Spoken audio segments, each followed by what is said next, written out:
Okay, so now we're feeling natural. Um, Yeah. yeah, so Candace, I would like to discuss a little bit more the reasons why vigor or energy flowing would be useful for enhancing our immunity. The main idea, theme, or thought that would come up for me is that when there's flow, it's the opposite of stagnant, and when there's stagnant, you can have a problem of some sort or the other. So, stagnancy tends to breed problems in general. So, when there's movement, there's flow, and in yoga, slow movement would be calming, and faster movement, like any kind of movement, would be more invigorating. So, the sequences that we've done so far, that would certainly not only let us feel loose and stronger, but it will also boost our immunity.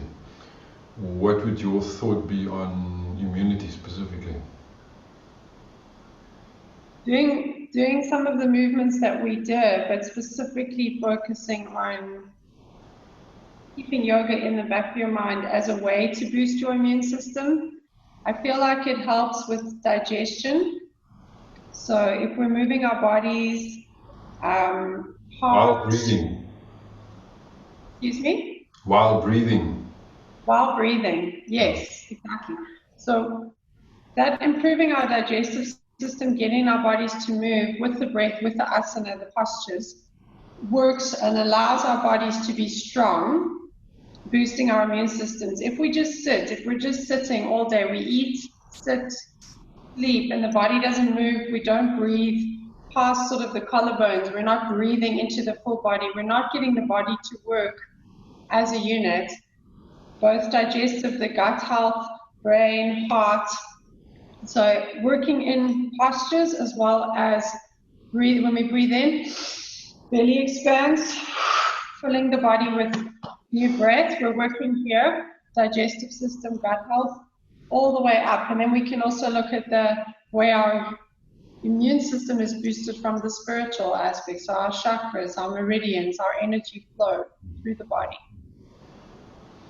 For sure. So certainly the idea of movement is important, and also what I thought about while you were talking was the importance to not slump when we sit. So while we could slump a little bit at the time, sometimes we just do that. But Yeah. when we become aware of not doing it the whole time, it means that our body is in an ideal position for flow to take place, even though we are not moving. So we don't want to not move, and we don't want to not move, and then even worse, move in a poor position, like as in bad posture. Because then our energy just gets drained and slumped, and new energy doesn't come in or flow properly. So in terms of the idea of practicing for only a few minutes a day in a small space is also what we're exploring here. So you mentioned already that there are simple things that aren't necessarily yoga, as in asana or pranayama, but tapping and rubbing, and that goes with the movements that we were showing. If you would like to show that little sequence and say a few things about it, how long it will take, where is it coming from, what's it derived from. It's kind of like NLP in a sense, neuralistic language programming, and immune boosting movements. Yeah. If we bring, when we're doing, which I have done in one of my recent sequences, having the palms together and just tapping the palms like this will stimulate your thymus gland. So just interlace the fingers, and you're just going to tap. I would keep the breath more power breath, short breath, as opposed to deep inhale and exhale. You can also work with exhale, so you're activating here and just tapping the palms together.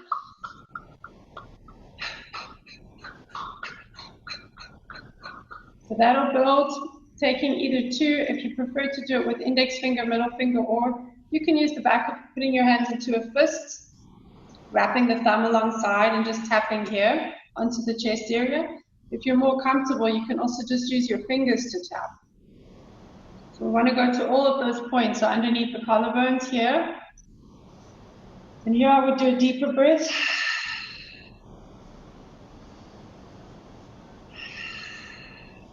Underneath the collarbone, on the sides of the temple, top of the head.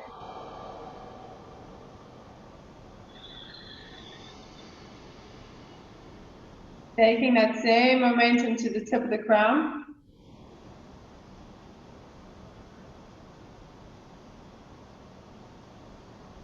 The back of the head.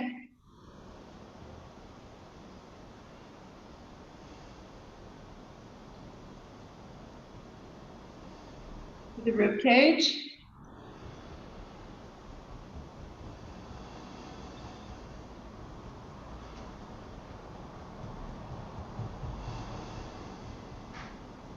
And taking a big inhale and exhale.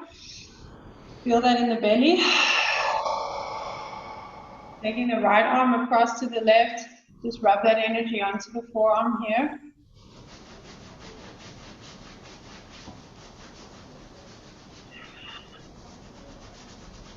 And switching to the other side.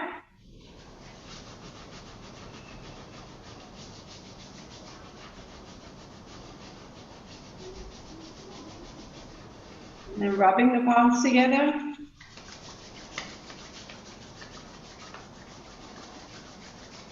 You can take Reiki hands over your face where you don't actually touch your face, or you can bring the palms all the way, just allowing the nose and mouth to be open, but covering the eyes, taking fingertips onto your forehead. Deep breath in the nose, sigh, breath out the mouth.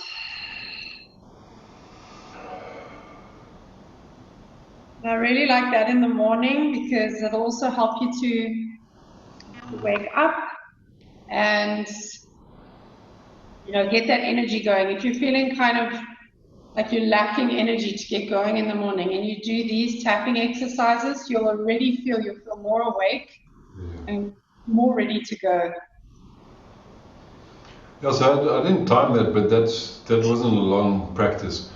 And it also works very beautifully with yoga practices. So when I've been to classes where people teach a more eclectic style or a style where they bring in a few other disciplines or ideas, I often see, that sort of rubbing around the arms, and it's very heating. I find that just with that I could feel my body turning quite a bit warmer. My core temperature came up.